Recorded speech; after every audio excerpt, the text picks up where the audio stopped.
Quelle est l'entreprise qui vend le plus de pneus dans le monde? Madame. Michelin. Goodyear. Merci d'illustrer qu'on peut dire des bêtises pendant ma conférence, c'est pas ça. Qui pense que c'est Goodyear? Levez la main ceux qui pensent que c'est Goodyear. Et donc ça montre bien aussi que parfois de donner ses idées, dire ce qu'on pense, eh ben ça peut créer un déclic chez les autres et de se dire bah oui c'est évident, la bonne réponse, la bonne solution c'est celle-là.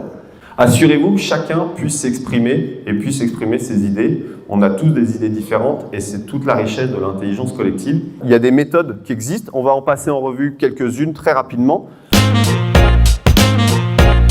La créativité, c'est faire fonctionner ces deux hémisphères en même temps. C'est d'avoir un grand nombre de connexions entre l'hémisphère gauche et l'hémisphère droit. Et aujourd'hui, dans le monde de l'entreprise, on fait à peu près tout ce qu'il faut pour ne pas être créatif. En expérimentant, en pratiquant l'intelligence collective, je trouve qu'il y en a deux autres qui sont importantes. La première, c'est la confiance. Et la confiance sous toutes ses formes. Il faut que la personne, quand elle arrive dans l'atelier, elle ait confiance en elle.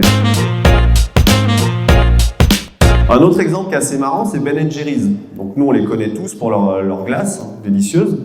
Mais évidemment, leurs parfums, à chaque fois qu'ils en sortent, il y en a qui ont marché, d'autres pas.